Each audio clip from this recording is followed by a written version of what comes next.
Well, I know, and it's been reported by several media outlets that I am the most hated man at the UN, and that's not hyperbole. It's not an exaggeration. I feel it. I have the scars to prove it. That's no great secret. So we know that many despise me. But it's interesting that from time to time, you will get a moral minority, people who will quietly whisper to me that, I actually agree with what you say. Every year at the United Nations, something happens that would be almost funny if it weren't so damaging. Member states gather, including some of the world's worst human rights abusers, Iran, China, Russia, and they spend a significant portion of their time doing one thing: condemning Israel. Not Syria, not North Korea, Israel.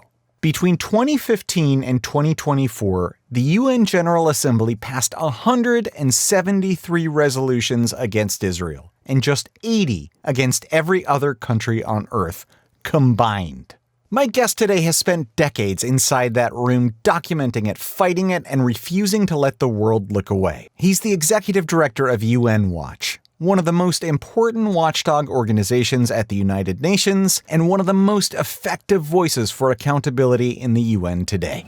Israel's 1.5 million Arabs, whatever challenges they face, enjoy full rights to vote and to be elected in the Knesset. They work as doctors and lawyers. They serve on the Supreme Court. Now, I'd like to ask the members of that commissioned that report, the Arab states from which we just heard, Egypt, Iraq, and the others, how many Jews live in your countries? How many Jews lived in Egypt, Iraq, Jordan, Kuwait, Lebanon, Libya, Morocco, Oman, Palestine? Once upon a time, the Middle East was full of Jews. Algeria had 140,000 Jews. Algeria, where are your Jews? Egypt used to have 75,000 Jews. Where are your Jews? Syria, you had tens of thousands of Jews. Where are your Jews? Iraq, you had over 135,000 Jews. Where are your Jews?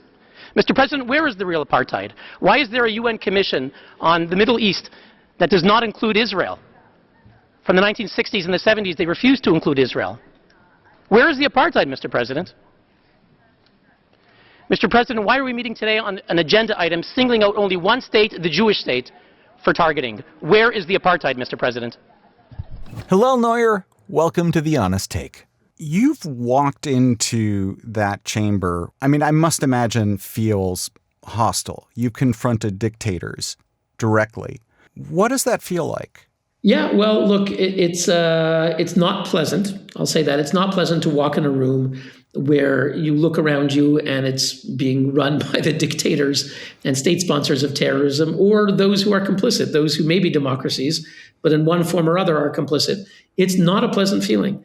And then you have the UN officials who are ostensibly neutral, but sometimes can be themselves unfriendly, to put it mildly. So you're walking into a hostile arena. It's not pleasant. I know I have my 90 seconds to speak, and you try to make it count.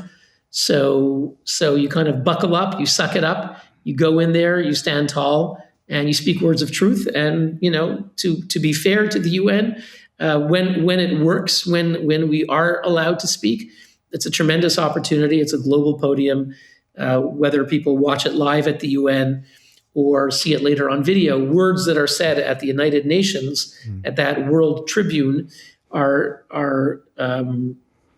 given great attention. So we see an opportunity to tell the truth, and we seize it. You have been involved in the UN for 20 years now. Was there a moment where you realized that the system is not what we thought it was, or maybe what it was supposed to be? Yeah, pretty quickly. I think one of the first things that I witnessed when I arrived here in Geneva was a special sitting that was called, of what was then called the Human Rights Commission, different name, but basically the same body.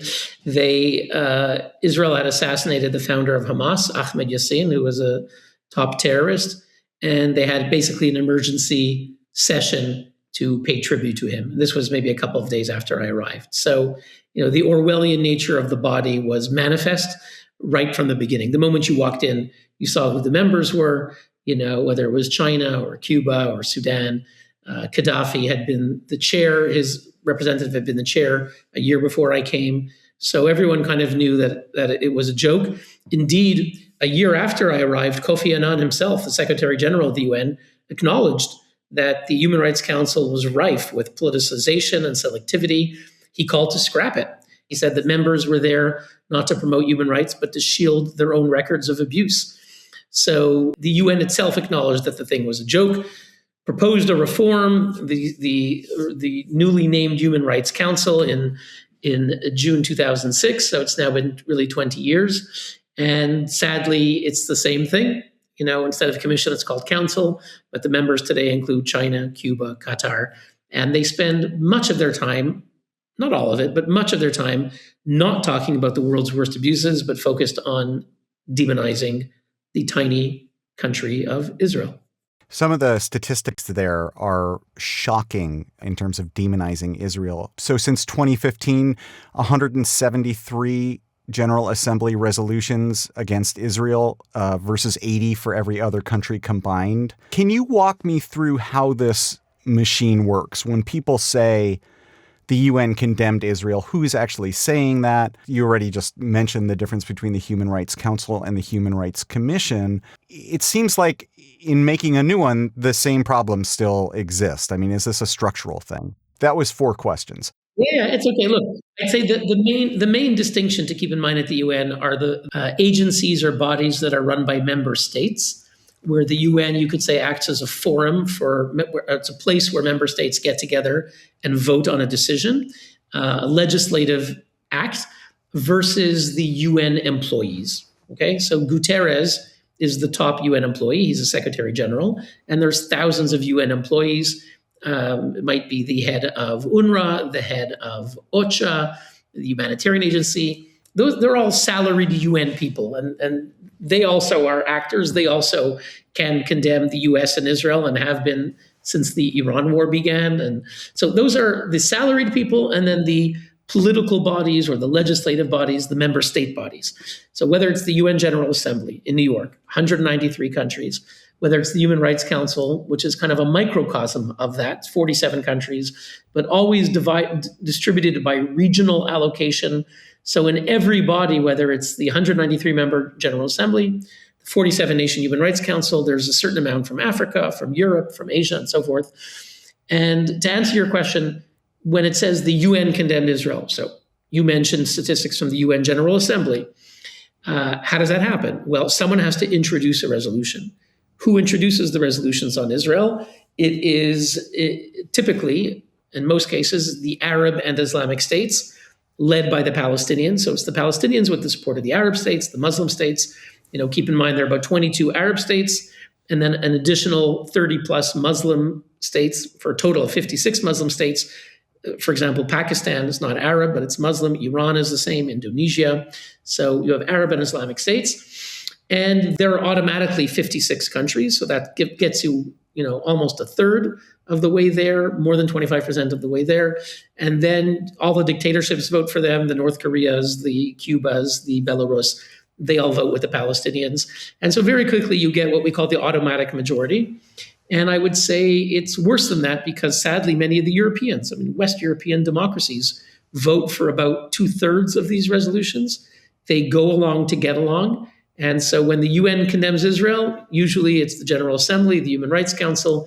It's usually those kinds of resolutions sponsored by the Arab and Islamic states and the Palestinians, but supported by the automatic majority. But it can also be Guterres condemning Israel. That's not a member state. He's an employee, but kind of knows where the wind is blowing. So you can get both of those kinds of condemnations. You talked about the European countries starting to join with the Arab blocs. Has that been increasing? Has that been trending in any direction, or has that just been a thing? Yes, for many years, the Western European countries, the EU countries, support many of the anti-Israel resolutions. So that's not new. Trying to think if you see a trend, I would say the following, that on the annual resolutions, many of these resolutions that you read off a statistic of, nearly 200 resolutions on Israel in the past 10 years, those are typically annual resolutions. And I would say those are more or less the same. I would say there's a difference in that some of the new resolutions, maybe dealing with the Gaza war or other things, probably had more European support than they would have had 10 years ago on a quote, sort of new resolution. So I'd say things are probably they've been terrible at the UN and probably getting a little worse. You've called it a hijacked institution, the UN. Can you walk us through how we got from Eleanor Roosevelt to now? Yeah, I mean, you're quite right to mention Eleanor Roosevelt. She was the great humanitarian of the age, and she was the founding chair of the UN Human Rights Commission. Her deputy chair was René Cassin, the French legal philosopher. So we're talking about some of the most eminent figures of human rights, humanitarianism, international law as the founders of human rights at the UN. Then you fast forward to 2003, and as I mentioned before, the chair of the Human Rights Commission is not Eleanor Roosevelt. It's the representative of the murderous Gaddafi regime. So from Eleanor Roosevelt to Muammar Gaddafi, the rise and fall of human rights at the UN. How did it happen? Well, the eminent idealists were quickly replaced by member states. This happened very early on, already in the 1940s. So you quite quickly had governments rather than individuals. And I would say that by the time you get into the 50s and 60s, two things happen. One is the UN changes. Instead of being populated by many democracies, instead it's many, from decolonization, many dictatorships joined, anti-Western governments. So you began to have, by the 1960s, an anti-Western coalition led by the Soviet Union to attack either the US and the West or Israel by proxy. If you were afraid to attack the US, you would attack Israel. So that and that, of course, reached its low point in the infamous 1975 declaration, Zionism is racism. So that, in a nutshell, is the UN getting hijacked by dictatorships, changing its composition, and specifically at the Human Rights Council, I would say that as that body acquired more influence and power to shame countries, this is by the 80s, let's say, then the dictatorship said, you know what? We don't care we don't care a whit about human rights, but we do care about how to violate them with impunity. And if there's a body that's going to be calling us out, we better get elected to that body. So Sudan committing genocide was elected, China subjugating 1/5 of the world's population, regular member, Cuba, a police state for 6 decades, they're regular members of the Human Rights Council. The shift seems to have been around the oil crisis in the 70s when everyone kind of turned on Israel. Yes, I think there are multiple factors. As I indicated, the oil is part of it, and you're quite right. 1970s, after the Yom Kippur War, the first time it was used as a major weapon. Arab states told African countries and others, if you don't break relations with Israel, you lose the oil. Mm. So that was, and Gaddafi was giving out money, was bribing African dictators to vote against Israel. So yes, the oil, the money, which isn't necessarily hatred of Jews, but it's economic interest. The effect might be hatred of Jews, might be an anti-Semitic effect, but the motive might just be purely economic. Those are factors, as are the factors of vote trading, the factors of fear of terrorism. And those are all you could put in the realpolitik category, which would, let's say, not an anti-Semitic motivation, even if the effect might be anti-Semitic. And then separately, you do have countries that clearly are, you do meet diplomats who are hostile to Jews, and where the anti-Semitism does seem to be a more overt element. I think both are relevant in this discussion. The irony is that Israel is called a colonialist state over and over again, yet it is the state with the least natural resources that would be ideal to be a colonial state. How much of this is the academic spillover of, Orientalism and post-colonial theory, and how much is more, as you say, realpolitik and economic interests? Well, I think they might be conflated. I think you may have both together, right? Certainly there is ideology, and we shouldn't dismiss it. There are many people on the internet and otherwise say, "Oh, so and so is attacking Israel. How much are they being paid?" All right, maybe some influencers are being paid. I don't know, maybe Tucker Carlson is getting money from Qatar and Iran and others. Entirely possible. He did get some money for some consulting or something that was disclosed somewhere. So some people, yes, some people are being paid. And I'm sure at the UN, bribes can play a role either to an individual or to their government getting financial benefits. Part of the colonial discourse might be someone who doesn't really mean it, but is just using the language of the day that is used to demonize a country. Then there are others who do believe it. As you talked about the academic situation, certainly since the mid-late 1970s, you had Edward Said's book, Orientalism, accusing the West, Israel, of being some kind of conspiracy against Arabs and Muslims. And I think clearly today in the West and on the left, there is this worldview of oppressor versus oppressed, colonizer versus colonized, white versus people of color. And these neat, rigid ideological boxes get applied to anything, whether it fits or not. And some of these people may actually believe in it. So again, to call Israel a colonizer is a bit rich. It is the country, first of all, where the people who live there are worshiping the same God, speaking the same language, living on the same land as their Hebrew ancestors did 2,000 years ago. That's not a colonizer. They're in their ancestral homeland. It was recognized by the League of Nations as such. To say a Jew from Judea, the word Jew comes from Judea. To say that a Jew in Judea is a colonizer is saying like a Roman in Rome is a colonizer. It's absurd. So these things are just slogans, but out of motivations of hate and otherwise, they catch on, and many people around the world do believe them. With the current situation in Iran, a group that has said nothing, virtually nothing, during the murder of tens of thousands of protesters last month and the month before, has just come out and regularly condemned the current strikes in Iran. You've called it a megaphone for the mullahs. Walk us through how that happens and what is going on now in the current, the 61st session. Yeah, look, I'd say there are two things happened that were, by any objective measure, extraordinary.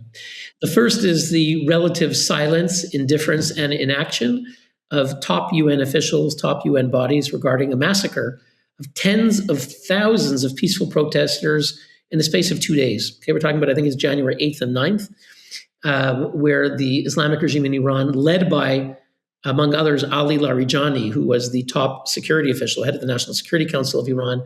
He's just been eliminated today. Justice was delivered to him.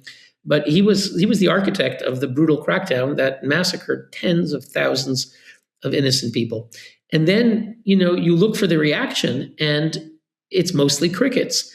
Human Rights Council waited 3 weeks before doing anything, since the protests began. We were every day calling for an emergency session. They were saying nothing. Finally, eventually, they held a special meeting. But the Guterres waited a long time and then issued a mild statement, didn't even appear in person. And you go across the board, many of the UN rapporteurs, there's about 87 UN special rapporteurs. These are appointed by the Human Rights Council.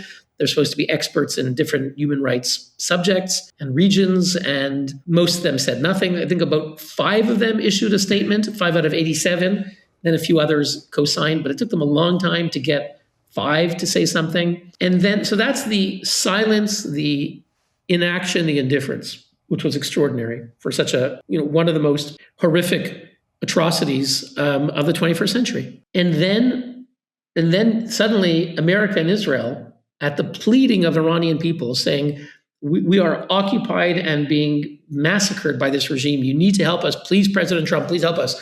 America and Israel heed their pleas and begin to attack the regime with hitting thousands of targets of the regime, their missiles, their nuclear facilities, their repressive machinery, the Basiji. And suddenly the UN, which was silent on the massacre of Iranians, springs into action, and multiple bodies, Guterres, UNESCO, UNICEF, UN Women, numerous UN rapporteurs. Whoa, we condemn the US and Israel. What are they doing? We care about victims in Iran. Really? You were silent when tens of thousands were massacred. Now that the regime is being targeted, you pretend that you care about Iranians. So they found whenever civilians were killed, there was reports of a tragic airstrike that mistakenly hit a school. And that became the entire focus of their narrative, as if that was intentional. They accused America of a war crime, which is only if it's deliberate, not a mistake. If you've attacked 6,000 targets and 1 out of 6,000 is a tragic, horrible mistake. That is a horrible tragedy. And it will be an independent investigation, and that's merited. But to go from that to saying that this was a war crime and deliberate, which the UN either said or implied, was really nothing but, as you said, quoting me, Iran, the UN acting as a megaphone for the mullahs, doing a propaganda blitz for one of the world's most murderous regimes. You mentioned the rapporteurs. Francesca Albanese is notorious, in our world at least, for her unrelenting, insane criticism of Israel that just doesn't end. She recently called Israel the Epstein regime. Israel is responsible for one of the cruelest genocides in modern history. At the same time, since October 2023, the Tel Aviv Stock Exchange has soared by 213% in US dollars. War is not genocide. But in your report, there's no war at all. It's only about Israel. We ask, why does your report never mention once the October 7th invasion and massacre, or even the word Hamas? Why does your report never once mention Hezbollah on October 8th? Joining Hamas's war, they began firing thousands of missiles at Israel. Why does your report never once mention the Islamic Republic of Iran, which armed and trained its proxies and orchestrated the attacks, which itself fired hundreds of missiles at Israel? They openly call for genocide against the Israeli people. Why didn't you find reason to mention them once? Distinguished delegates, this report is an inversion. Silence on aggressors, openly pursuing genocide, and demonization for a democracy, defending its people from a multi-front war. Ms. Albanese, do you now understand why a Swiss university canceled your panel this week for lack of balance? Mr. President, on April 1st, you released the report of the UN investigation, which found that the rapporteur's trip in Australia was funded by external groups. Ms. Albanese, will you release the documentation? Who funded you? We will continue then with the next speaker. How does the rapporteur system work? From what I understand, there is very little accountability. How does she get there? How does this come to be? Yeah, look, it's a topic that is not well understood and not well exposed, and it needs to be. And actually, UN Watch has a major report coming out soon about the UN rapporteurs. I mentioned before about the UN distinguishing between two dimensions. One is member states that meet at a UN session and they vote, and it's just different member states voting, but voting within a UN body to adopt a UN decision. And then you have the UN employees. But then there's a third dimension, which we need to look at, which are experts, appointees, who are not member states. They're not employees, so they can't be easily fired. They're actually unpaid, and they don't really answer to anyone. They're called the independent special rapporteurs. And there's about 87 of them on different subjects, on themes like torture and housing and toxic waste and all kinds of things you can imagine. And then regions like Syria, North Korea, and Palestine. So those are the UN rapporteurs. They're appointed by the Human Rights Council for 3 years. They can be renewed for another 3 years. And Francesca Albanese was appointed on April 1st, 2022. When she was nominated by the Human Rights Council's vetting committee, we sounded the alarm. We said this is a horrible person who has repeatedly equated the Palestinian situation with the Holocaust, effectively accusing Israelis of being Nazis. She's done this for well over a decade. That's her expertise. And we called out numerous of her other inflammatory and libelous and anti-Semitic statements. The Human Rights Council didn't care, or maybe they did care. That's what they wanted. They appointed her on April 1st, 2022. She went on to do exactly what they wanted. She has repeatedly justified Hamas. Before the massacre, she told Hamas, you have the right to resist. She said that at a Hamas-organized conference in Gaza. And then since October 7th, on the day of October 7th, she said, hey, whoa, we got to put this in context. Palestinian violence has a context. Don't rush to say things about what they're doing. It has a context that can be understood. And, since then, she's become one of the most pro-Hamas, anti-Semitic UN officials in history. And That was picked up by Gutierrez, too, the put this in context, was it not? He did his own almost identical comment. It's true. She wrote on the day of October 7th, we need to put it in context. And he, about 10 days later, maybe 2 weeks later, he said similar words. He said, it's important. He said, I condemn Hamas, but it's important also to note that the Hamas attacks did not happen in a vacuum. right? Again, there's a context. Didn't happen in a vacuum. So that was his line. And he went on to enumerate numerous alleged Palestinian grievances, effectively, like Albanese, legitimizing, justifying what Hamas had done. There seems to be a feedback loop that is important to understand, especially given the UN's, real halo effect. And I think we saw this pretty clearly with the genocide report that came out. A media outlet publishes unverified claims, NGOs cite those as fact. That stuff ends up in UN documents, and then the media cites that as established fact. Is there any accountability in that? Well, there ought to be, and you're quite right to point the finger at the ecosystem. We can see the cycle where a lie is told, can be told by Hamas. It can be told by an NGO that might have people working at Hamas. We learned recently, NGO Monitor had revealed that numerous NGOs in Gaza all had some kind of a Hamas minder, sort of local guy working for them, who was literally reporting to Hamas on what's happening, with that NGO, and he was sort of their guy in that NGO. So you might have an NGO putting out a lie condemning Israel for some atrocity. It might be Hamas itself. Then a UN official like Albanese, for example, or any other UN agency will put out a statement. Now it becomes a UN statement. As you said, the halo effect. It has the imprimatur of international legitimacy and credibility and morality. And now that the UN said, well, the journalists are just waiting for that. UN said they're starving. UN said there's genocide. And then the BBC, The Guardian, the New York Times, they write it down. And now it goes all around the world. UN said, Israel bombs hospital, kills 500 people. Well, never happened. The whole thing's a lie. But the moment you have UN said, that for many is the UN said. Even if it's later revealed that the person saying it was Francesca Albanese, who's a notorious anti-Semite, who supports Hamas, has no credibility. But for many who are in this ecosystem, they have a narrative. And the narrative requires that you omit and suppress information that could undermine your narrative. So it would undermine the narrative of Reuters to indicate that Albanese is the first expert in history of the UN to be condemned by Canada, France, Germany, the Netherlands, the US, Argentina, the UK, for, among other things, Holocaust inversion, anti-Semitism, gross violations of the UN Code of Conduct. They ought to mention it. That's enormously relevant and newsworthy for any article quoting her, but they don't mention it because that would undermine the entire narrative of the story. UN condemns. Well, if the UN person is a scoundrel who's clearly prejudiced, then the reader will take a very different impression from that article. So they omit that. That's quite scandalous. What do we do about somebody like Francesca Albanese? Is there any accountability to the rapporteur system? Yeah, well, very little. And in practice, almost none. And that's why we know about them, okay?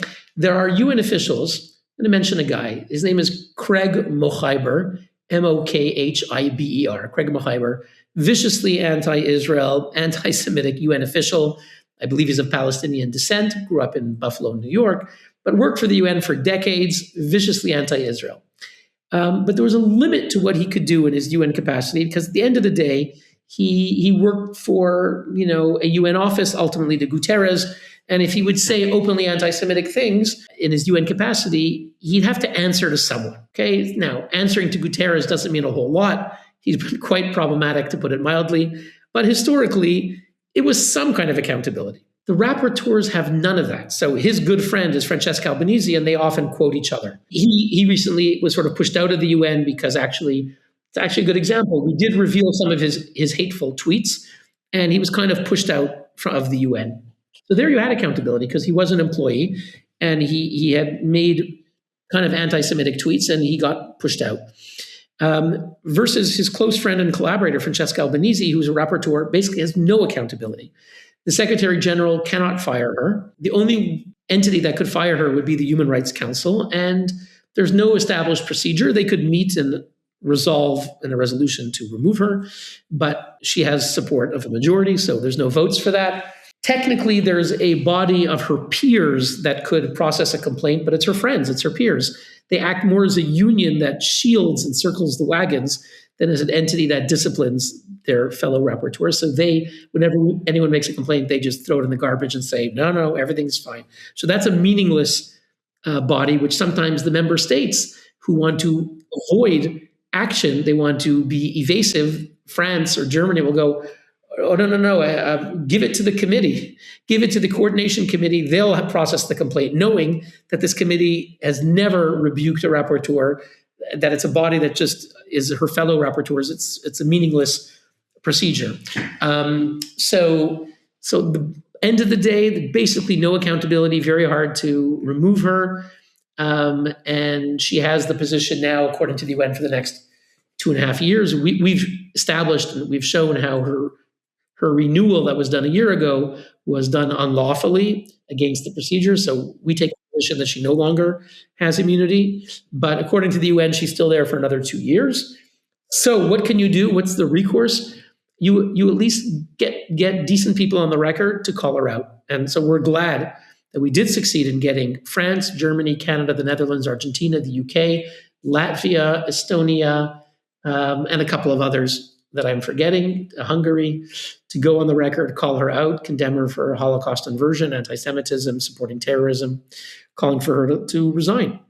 So that's very significant, and we hope others do it. It's scandalous. I should mention that on April 2nd, she's due to receive from 3 Belgian universities a honorary doctorate, which is, just underscores how anti-Semitic Belgium is. The first UN official in history to be condemned for Holocaust inversion and anti-Semitism by France, Germany, Canada, and the US is being awarded by 3 Belgian universities. So that is scandalous, and I hope before April 2nd that they scratch that. So far, not likely. It's a big statement considering the UN has had some pretty scandalous people in high positions in the past. Yes, that's right. Back to the Human Rights Council. Not only are the rapporteurs kind of institutionally stuck there, but there's Agenda 7, which is specifically for Israel, and Israel is the only country that has something like that. Can you walk us through what that is? And is there any way to get that off the books? Yeah, well, good. If someone shows up at the Human Rights Council, they will, one of the first things they will see is the agenda. Every meeting, every session, we meet in for a month in September, March, and June. And every meeting follows the same agenda. Agenda item 2, report of the High Commissioner. Agenda item 3, civil and political rights. Agenda item 7, human rights violations in Palestine and other occupied Arab territories. So the only country in the world, Israel, that gets its own agenda item. So you have one agenda item, item 4, for human rights violations around the world, and then one on Israel alone, that's item 7. It's clearly an act of discrimination. Even Ban Ki-moon condemned the adoption of this agenda item back in 2007 when it was institutionalized. It's sort of built into the Human Rights Council. A majority of the council might need approval of the General Assembly, but basically a majority of the council could remove it. The numbers aren't there, but it is an example of how bias and discrimination is not partial or minor or trivial. It's built in to the very program of work of the council, where the only country in the world singled out under its own day, its own agenda item, is not North Korea, not Syria, not Sudan, Russia, China, Cuba, but the only democracy in the Middle East with all its flaws. A liberal democracy in the Middle East is the only country that gets its own agenda item, Israel. You keep going back. You keep on showing up and trying to work within the system. It seems like it's structurally broken, at least from somebody looking at this from the outside. But you keep going back. Is there a way to make the UN work again in the way it was supposed to when it was founded? Yes, there is, but it's certainly hard to see that day from where we are now. It would require a change in attitude by many, many governments. You want to start with the democracies. Those are the ones you think you should get at the beginning. As we mentioned, many of the Western European countries go along with the anti-Israel bigotry. Not all of it, but a good amount of it. So you got to start with that. And then, the dictatorship's going to be much harder because they're naturally going to support dictatorships like Iran and Libya and what have you that are anti-Israel. So it's possible, but it requires getting governments to change their ways. And it's something that on the horizon, if you can get a few of them to oppose, that's already an accomplishment. If you can get a Germany or a Netherlands or a UK to take a moral stand, even if it's in the opposition, historically that's been significant. And certainly after October 7th, many governments are more hostile to Israel, including countries where there's a center-left government, such as Australia, the UK, Canada, become more hostile.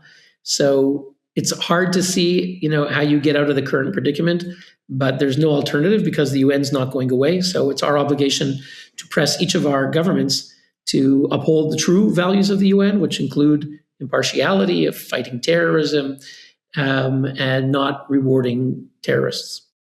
Do you know how other people within the UN feel about you?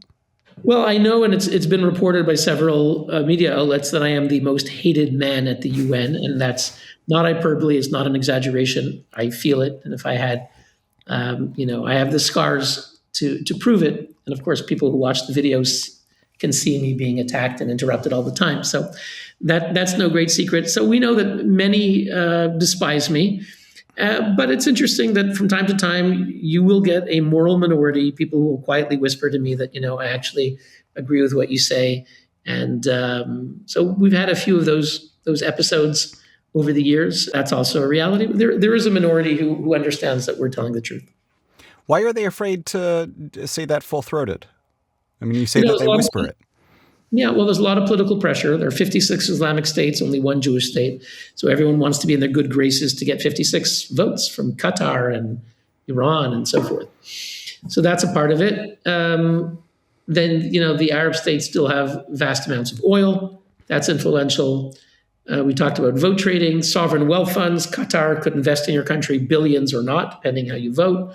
Fear of terrorism, maybe Hamas, Hezbollah, ISIS, IRGC might attack you because you're one of the handful of countries that voted in a principled way. So many different factors influence how countries act and think at the UN. And of course, I would be remiss not to mention a non-rational factor, a non-realpolitik, but nevertheless a real factor, which is anti-Semitism. Right. There is hatred of the Jewish people in various parts of the world, and sometimes it manifests itself in hostility to Israel at the UN. These are some of the factors that explain why countries act and vote the way they do. Would it be fair to call it institutional at the UN, institutional anti-Semitism? Yes. Sadly, whether it's the agenda item, whether it's the insanely disproportionate amount of resolutions condemning Israel, whether it's the UN officials who are silent on Iran but jump at any opportunity to attack Israel, sadly, it is very much institutionalized. Well, thank you so much for joining us. Thank you for having me. If you liked what you heard here today, please give us a like and a follow. You can find tons more media analysis at honestreporting.com and follow us on Instagram, X, and TikTok at Honest Reporting. Thanks for listening.